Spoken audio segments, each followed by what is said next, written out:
All right, welcome into this edition of the Milwaukee Bucks on Tap podcast. Corey Moen, Evan Bernd. Evan, how we doing? Doing all right. We're pushing through it. Pushing through. Milwaukee, unfortunately, had their 16-game winning streak snapped yesterday. Like we were talking about before, it was probably going to end eventually.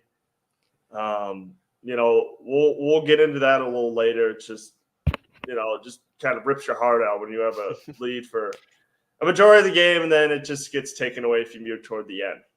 But before we get into the games, I thought with March being International Women's Month, I just wanted to shout out all the women working in sports, and other various jobs.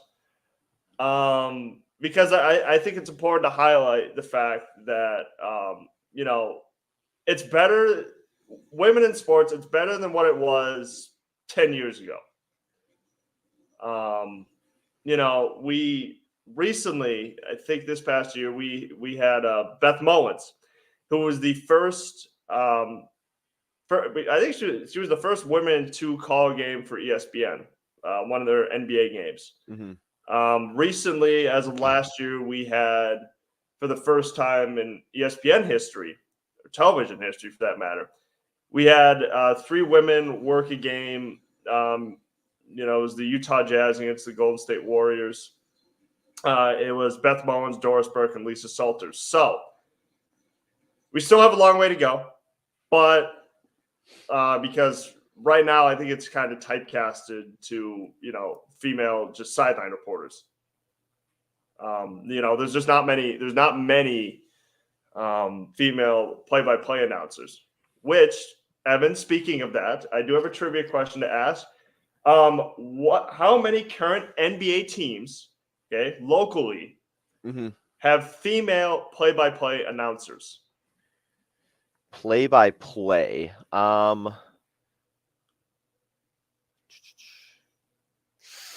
going to say 4. It's 2. Can you name the 2 teams? Well, the Bucks do. Okay, yep. I'm going to say the Bucks and the Sixers. Boom, got it. Yep, Lisa Byington and Kate Scott were both hired last year, the 2021 season. Both of them first full-time female broadcasters working for NBA teams. Again, kind of looking through the list, it is still very much a male-dominated industry. Really, the only way women have been able to crack in is by being a sideline reporter or a studio host. So, like I said, we still have a long way to go.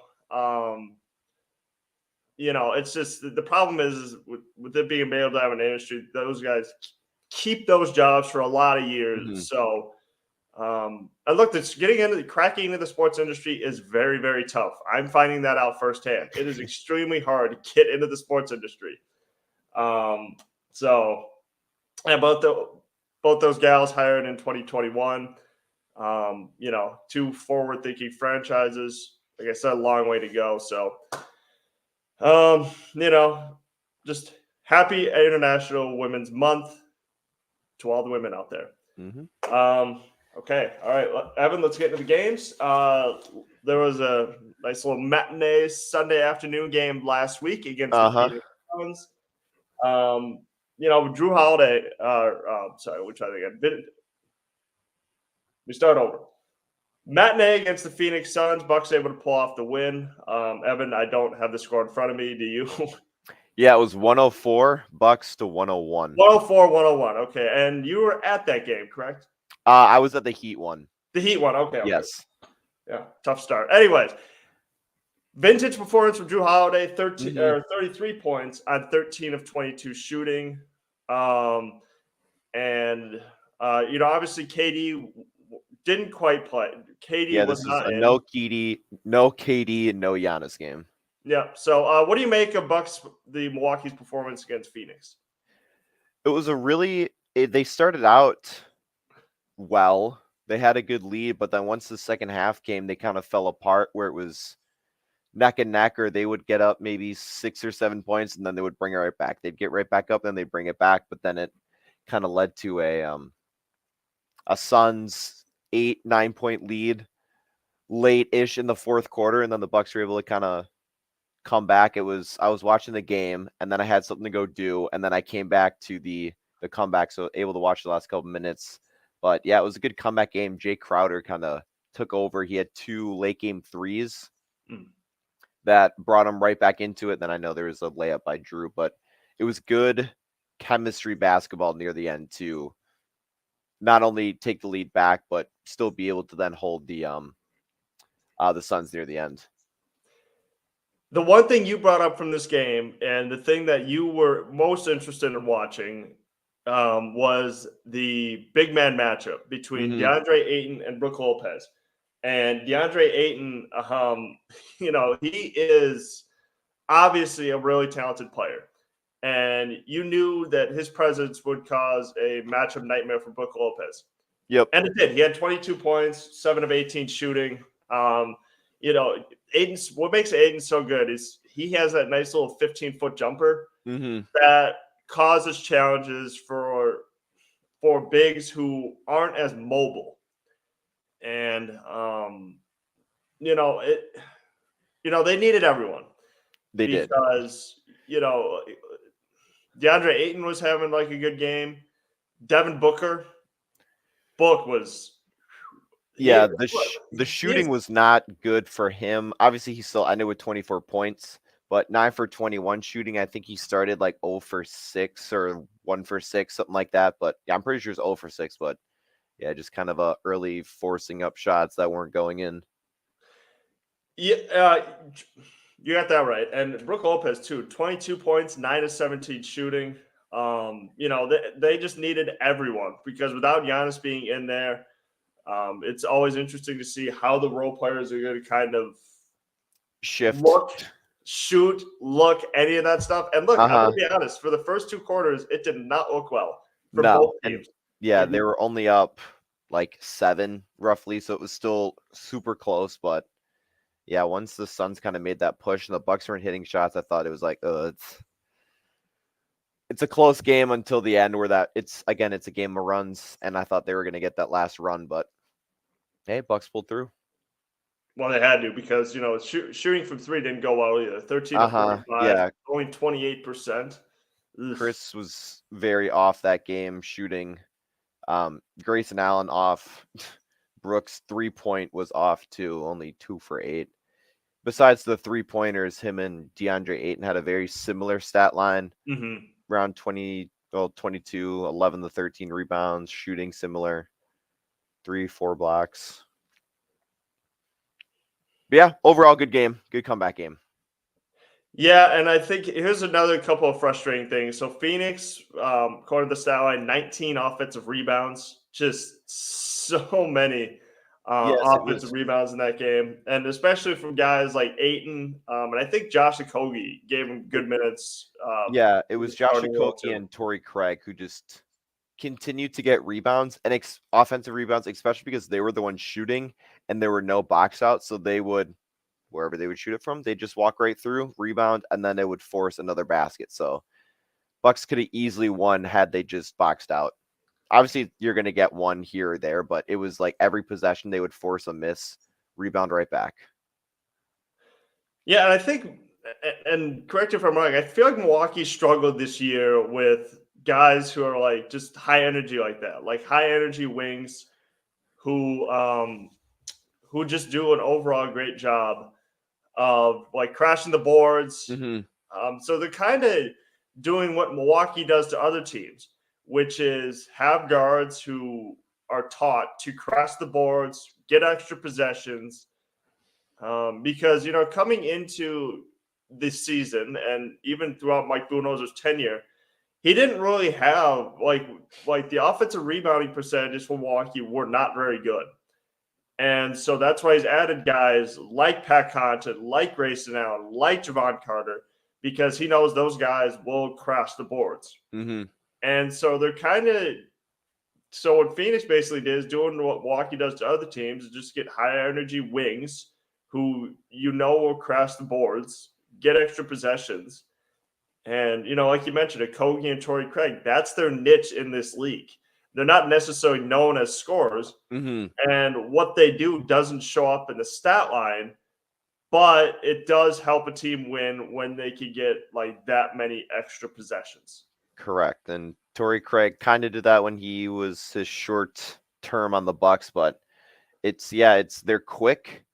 And I think a lot of the times when I watch the games for the Bucks, not when they just play the Suns, a lot of the times when you have like Giannis, Brook, maybe like Grayson and one other guard, it looks like they all like expect someone to get the rebound, and then all four of them end up looking at it and then almost giving it right back up. It's like in baseball when it's a hit up in the air and everyone's looking at it, then it drops. It's like no one's going for it. It's just like assuming, oh, he's going to get it, so I'm going to stay back. And that's what all four of them are thinking. So they've almost lost like a lot of possessions just because they don't just grab it right away. By the way, I am kind of surprised about that stat line from Devin Booker. He is so tough to guard, and it is because Phoenix sets a lot of screens for him. Mm-hmm. Like he runs a lot of curls for that team. And he's so slippery. He's very good at angles, and he's very good about getting a shot off. And look, it makes it like so tough to guard. He is not just a standing like 3-point shooter. Mm-hmm. He's not a catch and shoot guy. He makes you work. Let me tell you. And Ayton's like a very good screen setter. So that particular stat line surprises me. And we're kind of bearing the lead here because, the score ended up being 104-101. What we're not bringing up is Joe Ingles had one of the dumbest fouls. Oh, my God. We were up 104 to, I believe, 100. 104-100. No, it was 100. Yeah, because I think he missed both. There are two of the free throws. The dumbest foul. Game was over. The game was over. Just let him shoot it, rebound it, pass it in. If he makes it, you win by 1 point. Or then you get fouled. But yeah, it was corner three, goes up for the shot, and then he runs at him and he puts his arms up. I'm like, oh my God, when he hit that, I thought it was like, great. Well, there goes that perfectly good ending to that. It was 100. Yeah, because he missed the shot. He missed the first free throw. So like that wouldn't have like mattered anyways. And I think we were more talking about if he would have made the shot. It was so dumb. He didn't have to contest the shot. I get it. You're competitiveness kicks in, but dude, you gotta let him shoot. Just let him shoot it. just let him shoot. So, yeah, Milwaukee, huge win last Sunday, 104-101. The matchup kind of lost some of its luster because KD didn't play and Giannis didn't play. So, people kept saying like, "Well, KD wasn't in." I'm like, cool, Giannis wasn't in. They're acting like they've had KD the whole year. No, and the part that scares me about KD being on the Suns, it's like, yeah, he's gonna get a max contract, but again, this might be a hot take for me. I mean, is he worth that now? I mean, he's missed a lot of time. He has, and he's 34. A great player, like a Hall of Fame player, but he's missed a lot of games. So and he just made his debut this past week against Charlotte. So yep. We'll see what happens with KD the rest of the season. If he can lead Phoenix to a championship, even get to the finals, because that's their stated goal now. Got to win a championship. So, all right, yep, good win against Phoenix. Evan, next up is the Bucks versus the Nets in Brooklyn. Bucks are able to pull it off 108-104. That capped off their 15th straight win. Vintage performance from Giannis, 33 points, 15 and 23 shooting, 27, excuse me. And Brook Lopez, 13 points, 6 of 13 shooting. What do you kind of make of Milwaukee's performance against Brooklyn? It was a very slow start. They were missing a lot of shots. Yeah. And it was a 34-22 first quarter, but the Nets didn't start scoring till like later in the first quarter too, because they had only like it was one point where they only had 20 points, but the Bucks had like 8 or 9 where they just weren't hitting their shots, but they really picked it up in the second and the third quarter. A lot of good runs, good shooting. Obviously, Giannis was able to drive to the hoop, but good shooting. Brook had a couple, or had a 3. Really good rebounding, but Chris Middleton was able to come off the bench and score 18 points, and Javon had 11. So good contributing from some of the bench guys just late in the game where nothing was going into everything was going in. Yeah, you mentioned about that slow start. I just think that Brooklyn just ran out of offense. Okay. I think the guys currently constructed are good building blocks for the future, but they're not like offensive weapons. Like, okay, like for sure, like Mikal Bridges is a very good offensive player. He scored 31 on 11 to 19 shooting. Uh-huh. And Spencer Dinwiddie dropped in 26, but it's like, who else are you really scared of offensively? With the subtractions of KD and Kyrie, and even go back to last season with James Harden. Yep. It's like they're subtracting more offense from their team. For sure, yeah, they get out of the KD and Kyrie business, but it's at the cost of now they don't really have offensive players that you really fear. Yeah. Because ain't nobody feared for Ben Simmons. I'll tell you that right now. I think they're sitting him for the rest of the season, if I'm not mistaken. But that's what I heard. I don't know if it's true, but he has not played in quite a while. And obviously they're going to make the playoffs too. Like, it's a very interesting situation. Well, does he want to play basketball? I mean, you have to start asking those questions. Is he just in it now because he's like really talented at basketball, but he doesn't love the game? That's what it seems like. Because it just feels like every little nick, he's like out for 15 to 20 games.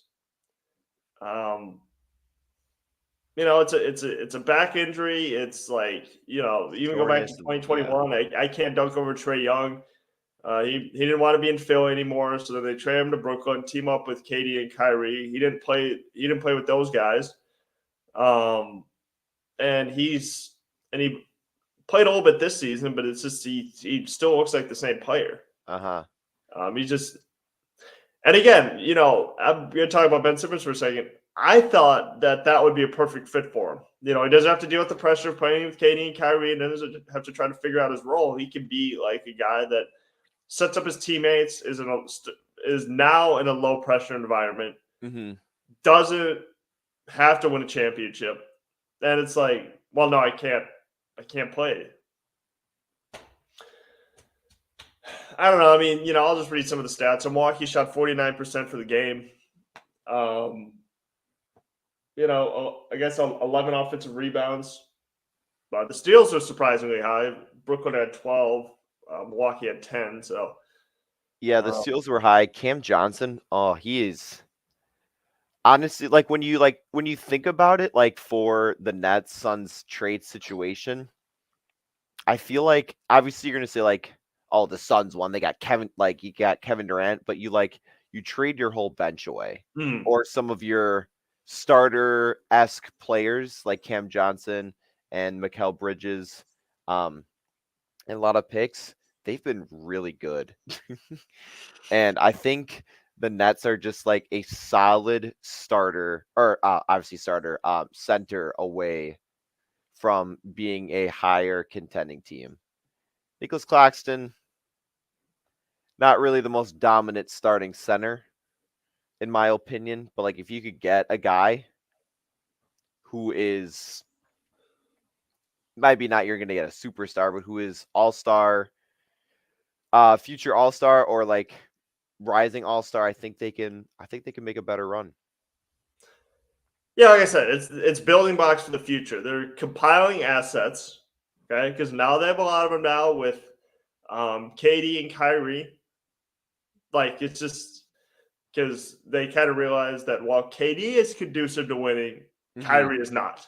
Yes. Kyrie is a huge stats guy, but he's not a guy who just because Kyrie scores 35, that doesn't mean your team wins. And look, Brooklyn was smart to get out of that business, but look, they got really, really solid building blocks. It's just they gotta get I don't even know if they can find another star who wants to play in Brooklyn, but they could keep compiling similar to the team they had when they had D'Angelo Russell. I was gonna say, that was gonna be my next point. It gives me good 2018 vibes again. Yeah, so if Brooklyn could just kind of go back to that and not shoot for the stars like they did back in 2019, I think they can kind of be in the top 6 in the East. Maybe next season and maybe in the future. Yes, 100%. Okay, so good win for the Bucks, 118-104. Next up, the Bucks versus Magic. This game was irritating me. So Bucks won 139-117, and it was kind of back and forth for a little bit there until Milwaukee eventually pulled away. Yep. Winning streak got extended to 16 games. Giannis was dominant again, 31 points, 10 of 14 shooting. So I guess what do you make of Milwaukee's performance against Orlando? We are going to say the 3-pointers. 26 of 56. Very solid percentage. Giannis was 3 for 4. He was 3 for 4 and Brook was 4 for 5. So those were my 2 biggest standouts for 3-point wise.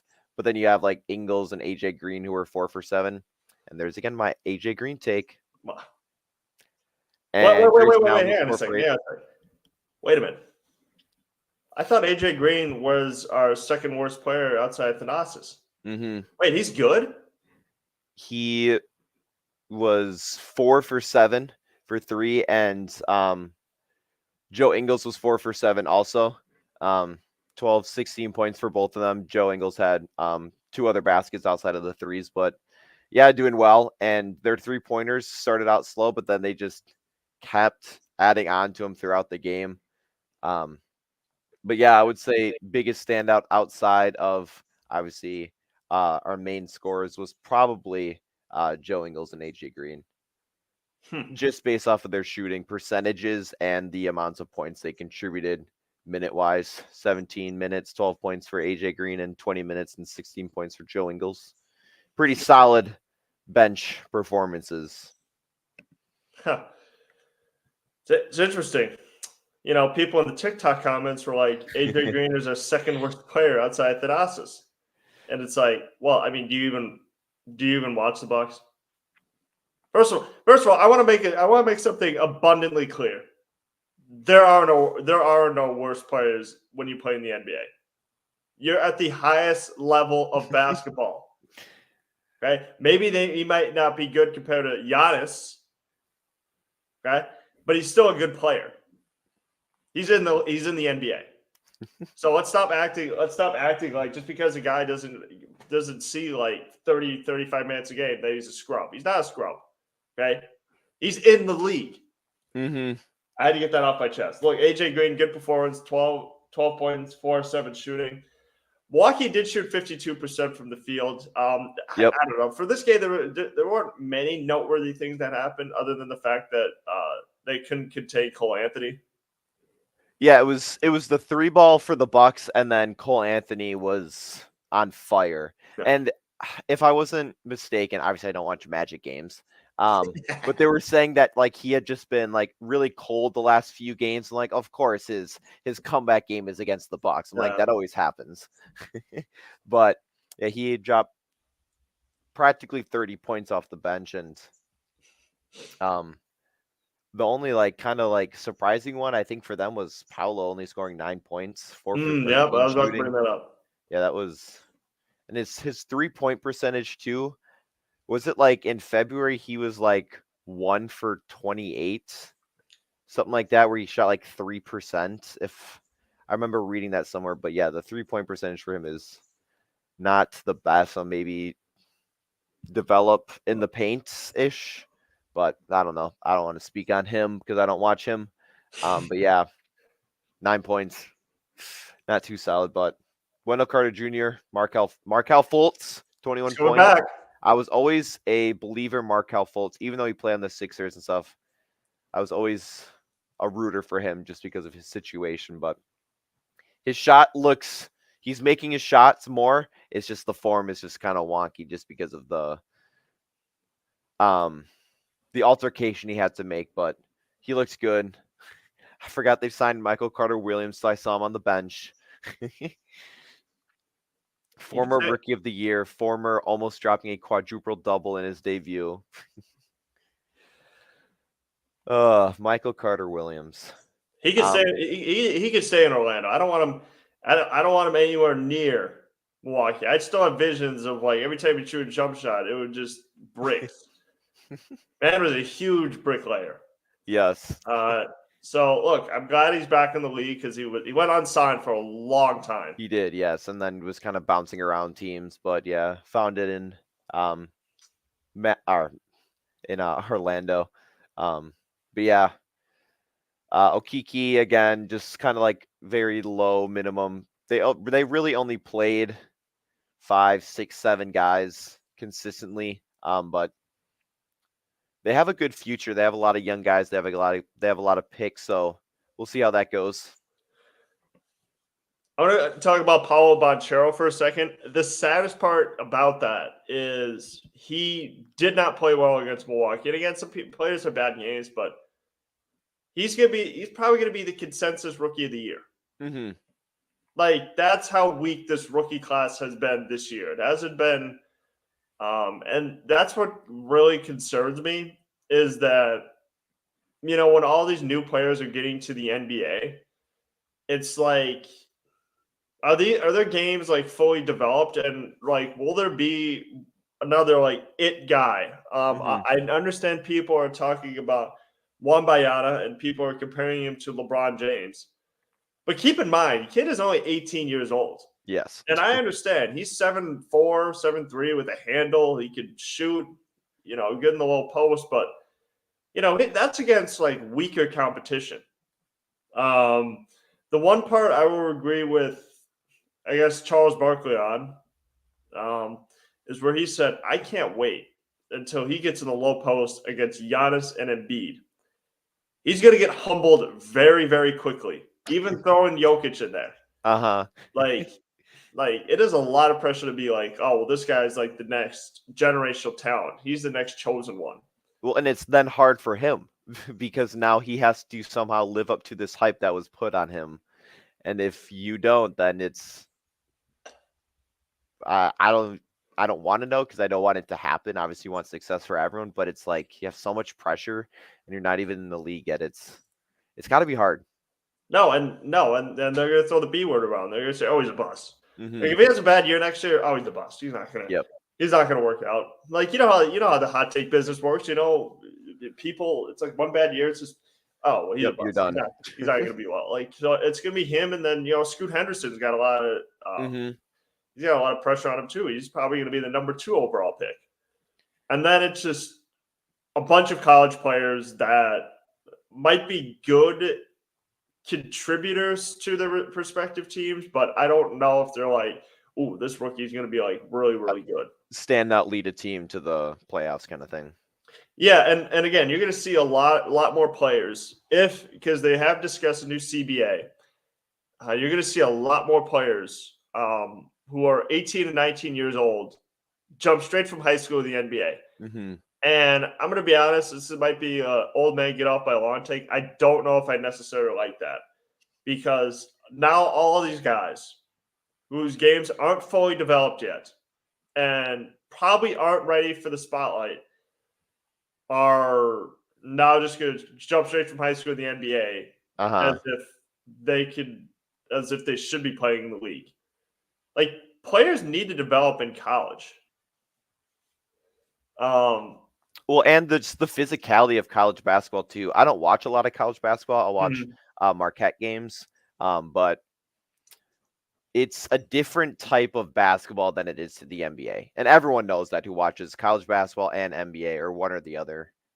It's a different kind of physicality and the environment is different and you're going to learn something that you're not going to learn in the NBA, especially in your developmental stages of transitioning from high school to college to the NBA or just high school to the NBA, which is, I don't know, it's a lot different. And it's one of those things like you were saying, where if it's someone doesn't do something correct that they could have gotten in college, then it's like a career ending kind of thing where they won't really see the spotlight anymore, or their name will just kind of get kicked under the rug. No, and here's the other thing too. I don't know if the G League Ignite is a good alternative. Because for sure, yeah, they're playing against veterans, but I don't know if, and I've said this before, I don't know if they're playing the stiffest competition out there. They're on the G League Ignite because they're getting by on talent alone. Okay, once you get to the NBA, you have to be a more well-rounded basketball player. And, I brought up two names before. Marjan's not really fair because he's a rookie. He probably wasn't going to play as much as we wanted to because he's on a contending team. Jalen Green, and I've said the same thing before, do I think Jalen Green is a talented basketball player? Yes. Do I think he's just getting by on talent alone? Yes. And that's why the Rockets aren't winning, is because there's just, and even now they have a lot of internal strife in that organization. So, look, I'm not saying do a one and done, or even maybe a two and done. But again, I don't know if it's going to happen. It's just if the NBA changes that rule to be like you can be 18 and enter the league flat out without going to college, I think we're going to see a lot more bust than we had before. Yes. Because it hasn't happened in a while just because of the rule change, but how many were doing it like in the early 2000s? Obviously, you have some of the greatest players to ever play it and do it, but how different basketball is from in high school and in college and in the NBA, I think it'll be better for them to at least do a year in college just to kind of see it, dip their feet in the water to see what they're going to be getting into. And this generation of athletes is so different than when Kobe Bryant was doing it and LeBron James were doing it. Kevin Garnett. Yep. Those guys, it felt like, were a lot more prepared than these players are going to be. Look, a lot of people are saying Bronny James is probably going to be a top 10 pick. I don't know if I can say that for certain. I couldn't either. I haven't watched him play. I didn't think, and what do I know? I didn't think LaMelo Ball was going to make it to the league either. So, but I think it's a lot of the idea is your name is LeBron James Jr. And you need to be good, and it's like one of those things where it's, me personally, I think Bryce is going to have the better career in the long run. I think he's already better than Bronny, but when your name's LeBron James Jr., you got to live up to the legacy of one of the greatest players to ever play. Yeah. It's not like a role player's kid who's expected to be the greatest. It is one of the greatest players to ever play as kid. You got to live up to that, which isn't going to happen. That's impossible. No, you can't live up to LeBron James. He was on the cover of Sports Illustrated, and he'd been talked about since he was 14 years old. He's more prepared. I don't know if this generation of athletes, because obviously everybody wants to make it to the NBA, who plays like really good basketball like that. But how prepared are some of these players going to be? Like that would be my main question. If I'm someone's age, it's like, are you prepared for this? Can you do this? So I don't know. I mean, some of these rule changes and all this stuff, I don't know if it would necessarily be good for the game. I get it. You don't want to just being a one and done because it's a waste, but also it's like, think about the kid's psyche. If he goes straight from high school to the NBA, is a top 10 pick, and it doesn't pan out. Like, can he mentally, can he respond for that? So, all right, I'm off my soapbox. I'm moving on to the next game. I was, it was a good discussion, and I was also distracted the fact that Milwaukee unfortunately had its 16-game win streak snapped. Mm-hmm. It was, like I said, Saturday night game. Mm-hmm. Mark Jones, Doris Burke, Weeka Andrews. For a lot of the game, I thought Milwaukee was going to win. Yep. And Philly just snatched our hearts out toward the end there. They won 133 to 130. Giannis did not have as good of a game as I thought he did. 34 points, 9 of 21 shooting. Yeah, a horrendous field goal game. It was. And he was forcing it near the end. I think that's one of the big reasons as to why they lost. He was trying to play hero ball when he was not having a. Maybe if he was 15 for 21, I would want it. But his floaters are like he's chucking it like a fastball. He goes up, but then he like launches it. I'm like, obviously I don't play in the NBA. I'll never have that skill, but it's a floater, a little light toss, not a rocket. I think what he's trying to do is he's trying to, I think what he's trying to do is trying to draw a foul. Mm-hmm. And if he doesn't get the foul, then it looks like he just fired a fastball right at the rim. Yeah, and it's like late game misses like that. I was like, wasn't good. But here, let's bring up what happened earlier in the first quarter. Another 10-second violation. Mm-hmm. Like, dude, here's the thing. I was texting Evan last night. I was like, dude, what are you doing? Okay, he's taking. It's like, okay, he gets the ball. He's doing like 20 deep breaths. It's like, dude, just shoot the damn ball. Just shoot the ball. And it's like a lot of people are like, Giannis keeps getting away with this, and it's like even the fans are sick of it. I'm tired. It was 11 seconds, Evan. Yeah, they even put it up on the timer. They had a little generous.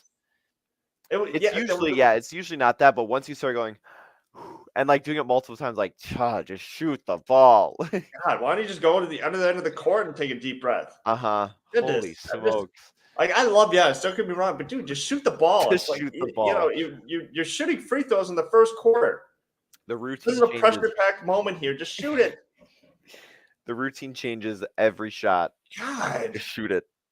Just shoot it. Earlier in the season, he was just one dribble shoot. Yes.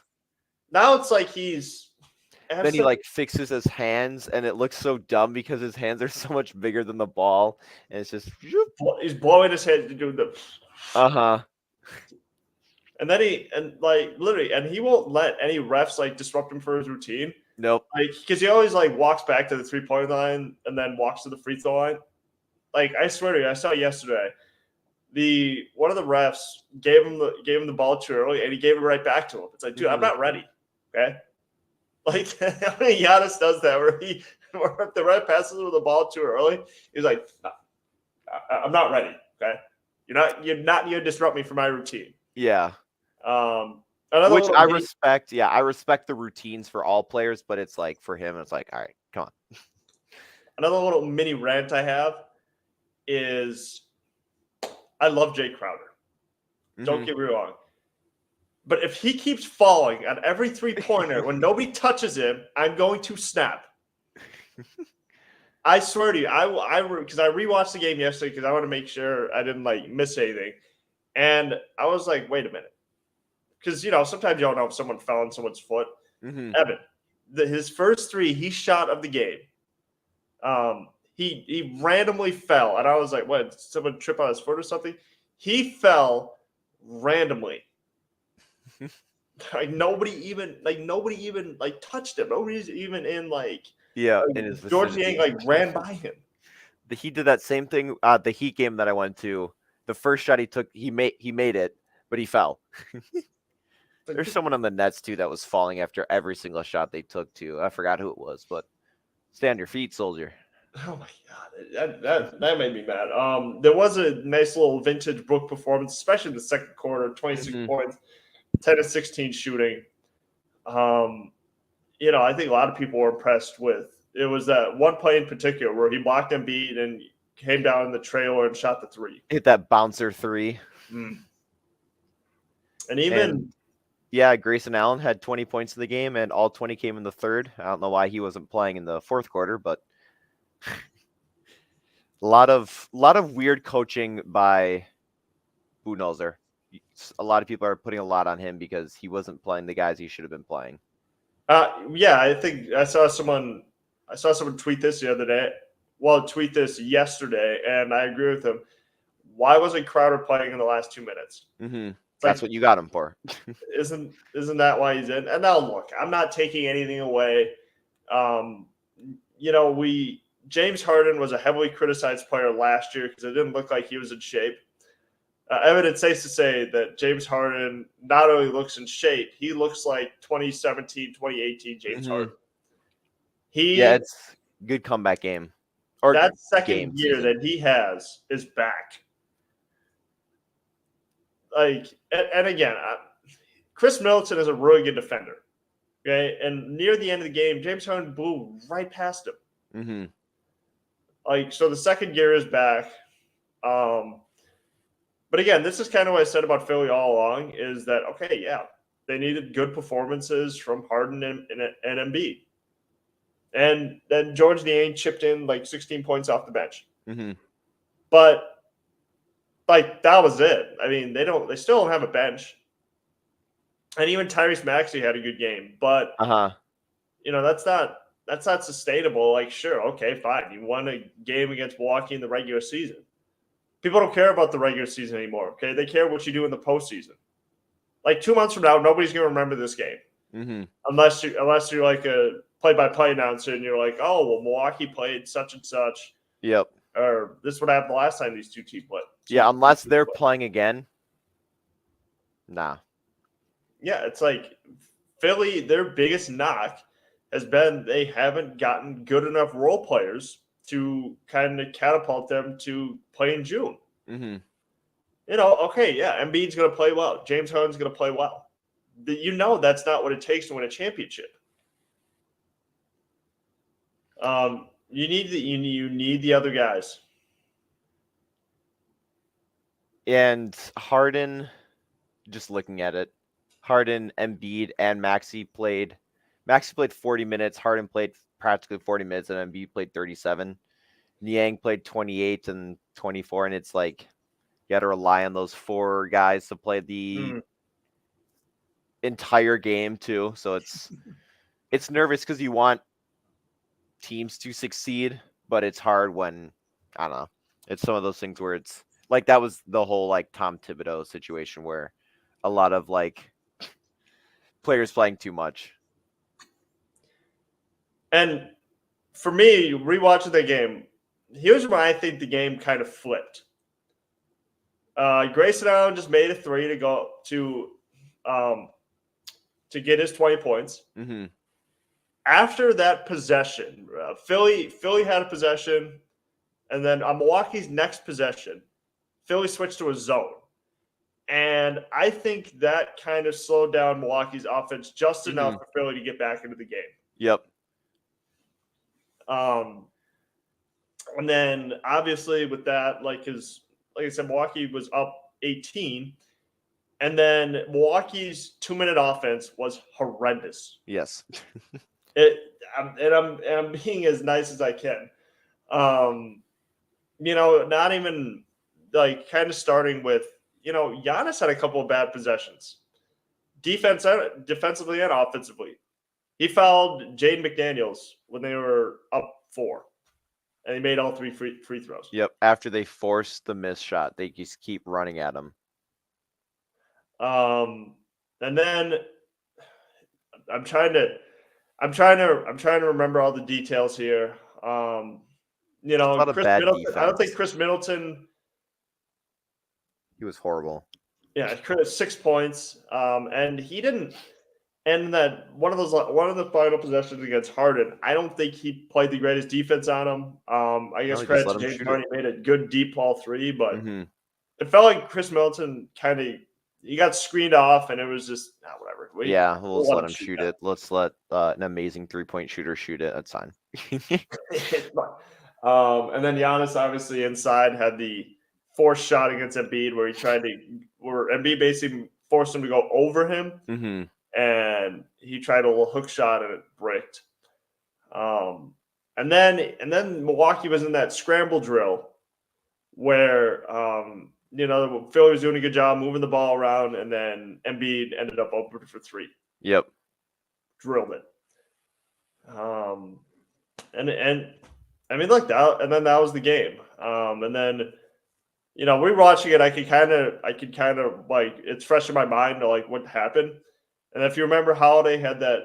There was a couple of forces down the stretch. So then Holiday had a forced three against Embiid. Yep.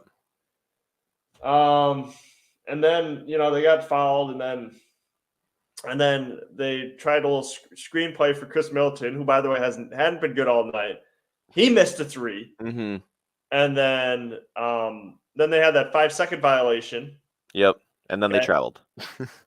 And then Giannis tried to get it in against Embiid again, and they forced a travel. So it just was a good 2-minute offense. And normally I don't do like a whole play-by-play of the thing, but since it's fresh in my mind, it's just it wasn't good. Like none of it was good, and that was definitely the reason why we lost the game. And it's frustrating because not only were we up 18 points, it was a winnable game, and they were missing PJ Tucker and Tobias Harris, who both went out earlier in the game. Mm-hmm. So that's where to me it's like frustrating. It's like the two guys you cannot let beat you just had no answer for him. Yeah. But if that's what it takes to beat the Bucks, then we'll see. And by the way, I could be wrong here, but it feels like Philly's been kind of owning us at our house. Mm-hmm. So that's the other frustrating component to this is, it's been it's close to being a rivalry. I don't know if it's quite there yet. I think these two teams have to meet in the playoffs, but no, Philly's has always played Milwaukee really well. Even go back to the Ben Simmons days, is that they always play well in Milwaukee. And then Milwaukee always plays well in Philly. So it's a nice little back and forth there. But trust the process, Fifth year running. I thought it was ended. Can they still say that? I don't know. A lot of people do. They got to get to have they made it to an Eastern Conference Finals yet? I don't think so. I think they've just the second round. Okay. Well, you can't trust the process and then kick out of the second round. I think that's the top. At least Milwaukee. I'm not saying this is the barometer that we should shoot for, but like at least they made it to a couple, won a championship, then at least made it to the Eastern Conference Finals. Yep, it's all about the playoffs, baby. All about the playoffs. And look, me and Everett are old enough to remember when Milwaukee would get to the playoffs and couldn't get out of the first round. I thought, how depressing it was to be like, well, we know this team's not going to win a championship, but can they get out of the first round? Like that one year when Milwaukee started to get really good, and I was like so happy the fact that they finally got out of the first round. So many years of either just being mediocre, barely getting into the playoffs, and getting like ousted in the first round. When they finally won a playoff series, I was like, finally. Yeah, to see the turnaround for the Bucks and the 76ers in the last 15 years is insane. Both of our teams being like the worst in the NBA to being high playoff contenders with MVP and MVP caliber players. It's a crazy turnaround the last decade. But again, let's think about this. Let's think about how many championships Milwaukee would have had if they would have chose Joel Embiid over Jabari Parker. But it's like at the moment that was probably the better pick, but it's and I'm glad because like people just don't go like, oh, he's a bust. Well, it's a lot of people will say the injuries got to him, and it's nice just because like we didn't pick a guy who just sucked. He was good. Well, with Embiid, we would have had to wait for like 3 years. I was going to say Embiid was out too for the first 2-3 years. Yeah. So we would have had to wait a while. I don't know. It kind of evens out. It's revisionist history. Yes. Knowing what we know now, we probably would have gone with Embiid. But at the time, yeah, you're right. Jabari Parker was the better pick. And if he didn't tear his ACL, I think his career would look a lot different. Yes. So... All right, moving on to the other Bucks news. I can find my sheet. We had a release and we had a signing. Before we get to that, Evan, we talked about this about a month ago, is that Mark Lassery has officially Mhm. sold his 25% stake in the Bucks to Cleveland Browns owner Jimmy Haslem. What are your thoughts? It was from what you were kind of saying, it was not a good fit for the Bucks just in general. And when they when like the league posted about it, everyone in the comments was like, "Well, there goes the Bucks. Like it was fun while it lasts." I'm like, okay, like it's not like everyone's gonna just disappear and dip on out of there, but I don't know. It's just billionaires being billionaires.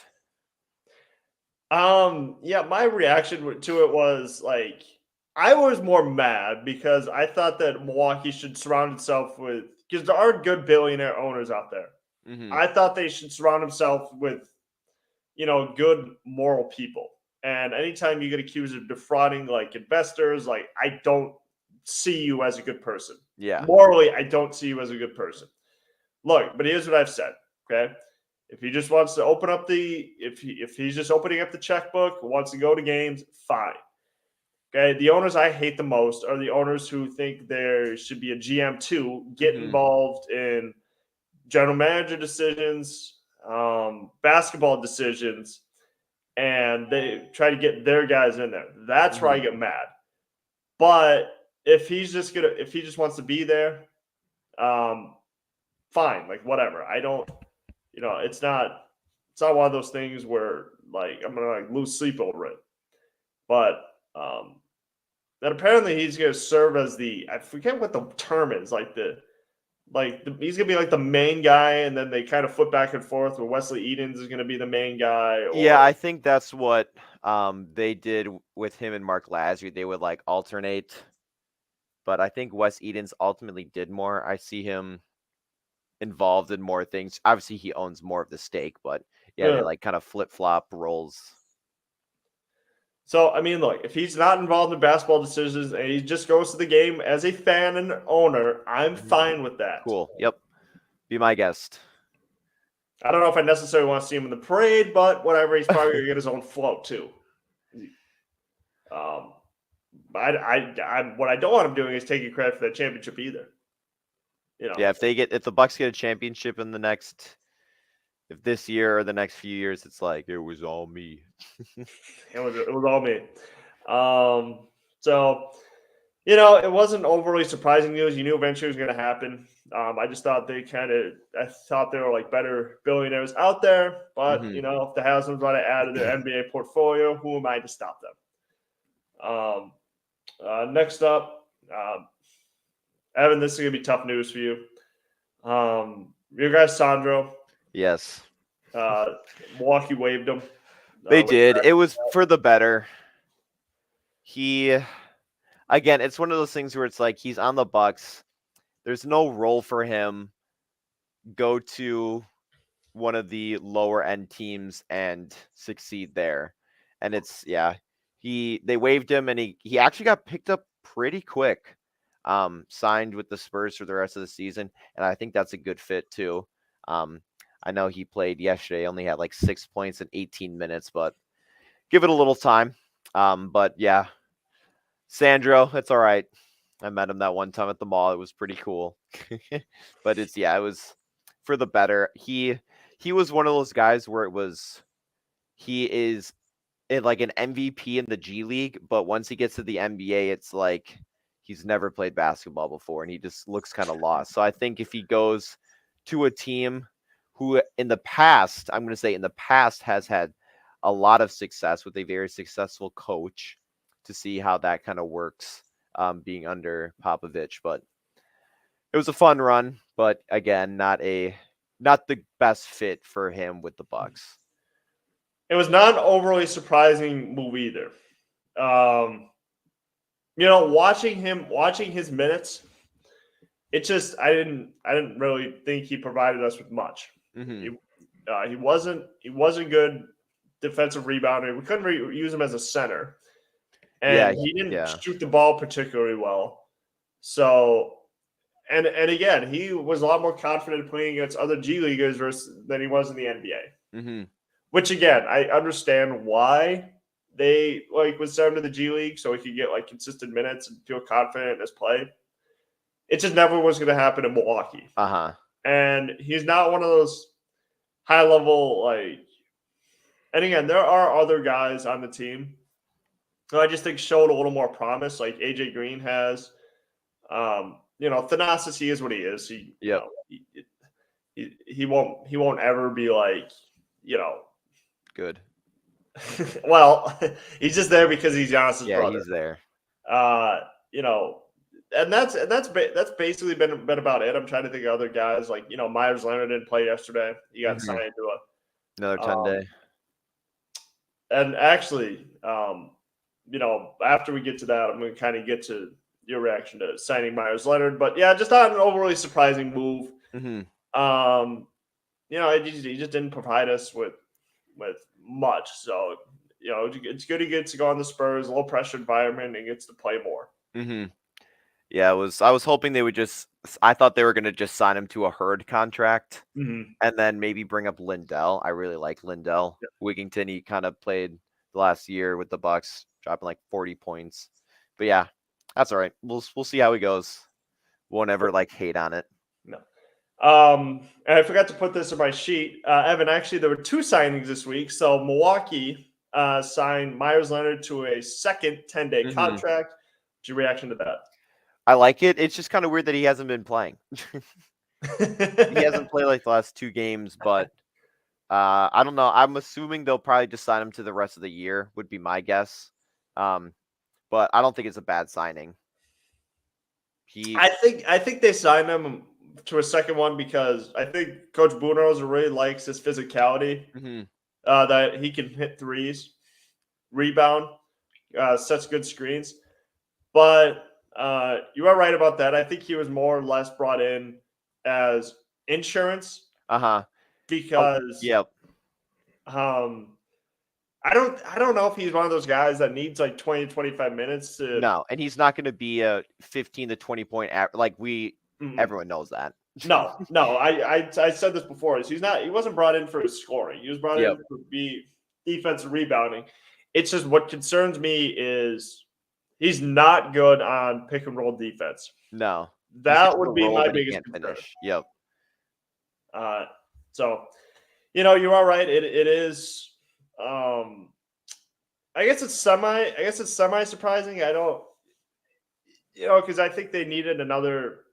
They needed another big on the roster. Yep. And it's a liability thing of in case something were to happen, who can they rely on and who do they want to rely on? Yeah. So, I think Budenholzer likes what he's seen from Myers Leonard so far, and I think what you notice about Coach Budenholzer is he will do that where a guy signs to a team, and for the first game he'll play him 15 to 20 minutes, see what he's got, and then kind of be like, okay, this is kind of what our rotation is going to be. Yep. And I think he obviously played more because there was Giannis. Because Giannis went out early in that game against Miami. And yeah, he was out the whole game. Then I believe it was Jay Crowder's first game for the Bucks. So yep, and then he obviously had a good contribution. It was good to see though, just kind of not playing for 2 years, and then coming into the NBA and not consistently scoring, but you're scoring and you're showing potential that you can in the future. Yep. So, Myers Leonard's back in the Bucks for second 10-day deal. Let's see if he is signed on for the rest of the season. Last topic of the day, the other signing that Milwaukee had was signing point guard Goran Dragic. What's your reaction to that? They came out as front runners quite a while ago. It was just a little. I think he was always a Bucks killer on the Heat, and even that time when the very short period when he played on the Bucks, but it was kind of random. The only thing that I just kind of get concerned about is their age. They keep getting older guys and not maybe guys who have a little younger potential. But he's a good vet to have. And he honestly, for the amount of he only averages 6 points. Again, you're not going to get a 20 plus score, but he's shooting 42%. A lot of people that I was reading on, he's a good catch and shoot kind of guy this season. So it'll just be another guy to have on the bench to kind of come back as a backup point guard or backup point guard just in case. A little more floor spacing I think they're going to get out of him. Somewhat to Joe Ingles would be my rough estimate guess of what he's probably going to be doing. Yeah, it's a good signing for a couple reasons. One is Coach Boonhoser likes having veteran backup point guards. Mm-hmm. That's why George Hill spent two stints with the Bucks, because they just don't ask Jevon Carter to orchestrate the offense. Mm-hmm. And yeah, for sure. While Jevon Carter provides good defense 94 feet away, I just think that Goran Dragic is better at just being a true point guard. He can set guys up. He's a threat offensively. Jevon Carter can be sometimes, but when you look at Goran Dragic, he's a guy who's been there before. Obviously, backing up Steve Nash, Kyrie Irving, and now it's going to be Drew Holiday. So, and look, this is a guy who they wanted to get for many years. Yes, and he was our white whale. Like they wanted to get Goran Dragic for many years, and he just always kind of signed on to other teams. Mm-hmm. They even in the championship run, they were linked to him before he signed on with Brooklyn. Yep, we thought he would have picked the Bucks, but he didn't. I kind of forgot he was on the Nets and the Raptors just because it was so quick. Yeah, so now he's in Milwaukee, where he'll probably, like I said, probably be a backup point guard, good catch and shoot guy, and a guy who can set up the other guys. But building a championship roster is about puzzle pieces, and I think that Goran Dragic is the missing piece. Yes. So, Evan, you got anything else? I do not. Let's see. The Bucks play today and tomorrow. Oh, sorry. Today and Tuesday. I keep forgetting today is Sunday. But yeah, they got the Wizards again tonight and the Magic on Tuesday.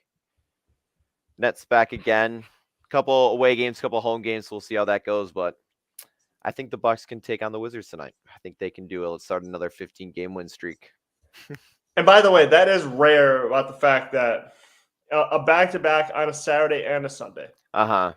Like usually you'll see Friday, then maybe like a weekend day or something. But no, Saturday, especially being away, home and then away, or vice versa. But yeah, now they're in DC. Yeah, and now watch out for Washington, because that's a talented bunch with Kyle Kuzma and Bradley Beal and all those guys. Even add like Porzingis to the mix. Yep, talented team. So watch out for those games. And watch out for the game tonight, especially against Washington. So this has been this edition of the Milwaukee Bucks on Tap podcast, and we'll see you next week.